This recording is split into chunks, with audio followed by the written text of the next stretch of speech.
Well, South Carolina baseball just swept the Nittany Lions of Penn State. Now is on to SEC play as Kentucky rolls in here this weekend. And, of course, when we're talking baseball, I'm going back to my radio days, bringing my A-team back. Baseball with Bouknight and Kip Bouknight, former Gamecock player, the Golden Spikes Award winner, and now, congratulations, going into the South Carolina Hall of Fame. Glad that you're with us, man. I'm glad to be here, too. Appreciate the opportunity. And I tell you, it's going into the South Carolina Hall of Fame is a pretty amazing honor. It's very humbling to me, and the first thing I think of is the great teammates and coaches I had through my 4 years in South Carolina. Individual accolades come when your team is successful, and I certainly was a part of a lot of great teams at South Carolina. No doubt about that, and of course, talking about great teams, South Carolina has been really good over the past decade for sure. A couple of national championships. Looking at this baseball team thus far, now you're covering them right now on the SEC Network. You get to call some of the games, and lost the series to Clemson, first time in like 5 years that happened. A lot of people start to lose a little hope in this baseball team, but they've bounced back and been very good.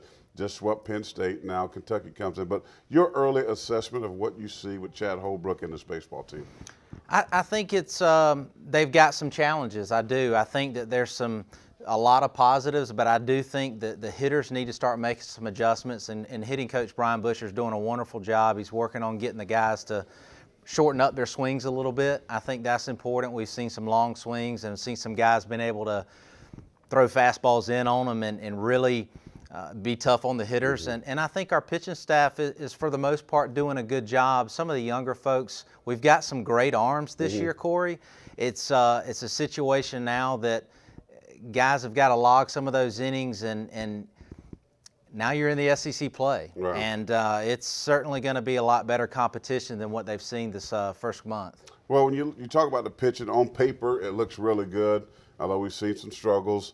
But I think the pitching, as you said, is going to be fine. You know, you got the Crow's Nest. Well, Crow's been doing this thing. Jack Wynkoop, these guys have been around. Reagan during the week, so I thought he's thrown the ball very well. Chad Holbrook said he has a lot of talent, and you talked about the live arms that they have.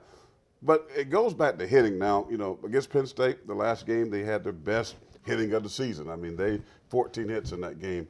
Why is it such a struggle, you think, with the hitting? I mean, it's just mentality. I mean, when you talk about Martin and Schrock, two of the guys that Holbrook said, hey, these guys got to be good for us at the plate if we're going to be good. Well, you're right. They do have to be good. And I think going back to what Brian Busher's doing and working on their swings, shortening up a little bit. Max Schrock and Kyle Martin both have tendencies to have a little bit longer swings. And early in the year, most of the time, pitching's actually ahead of the hitting. So guys are throwing fastballs, and it's February, it's cold. It's tough to hit that fastball in, and our guys have been exploited, I believe, on the inner half of the plate. And those are things that they're working through. You got a chance. Baseball is a game of adjustments. So those guys are working hard every day to improve not only offensively but defensively as well. We struggled a little bit defensively than, you know, for the most part, than what we're normally accustomed to seeing in a South Carolina team. So it's early. You can't say that 3 or 4 weeks into the SEC season, but I do think that certainly the coaches are there that need to be, and our guys are giving the effort. So certainly an easy team to pull for. Now, lastly, before we hit a break here, Kentucky's coming in. You kick off the SEC season.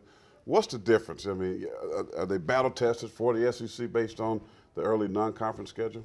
Well, I think playing College of Charleston, playing Clemson in 3 games, going up to play at Clemson, I think is tough. I mean, some of the other, games that they had throughout the season, I can't really say as battle tested as maybe you'd want, but the SEC is pretty tough, and you got 10 SEC weekends that 30 games, or actually I think it's up to 33 now, that's pretty daggum tough. So they're going to get battle tested this weekend for sure. And Kentucky's always been good. They have always played South Carolina tough in baseball. So we'll see. It's going to be a tough weekend. I think if they can win 2 out of 3, that's a great start to the SEC. Well, Kentucky 26-10, I believe I read, here in South Carolina. So they seem to have the advantage in Columbia.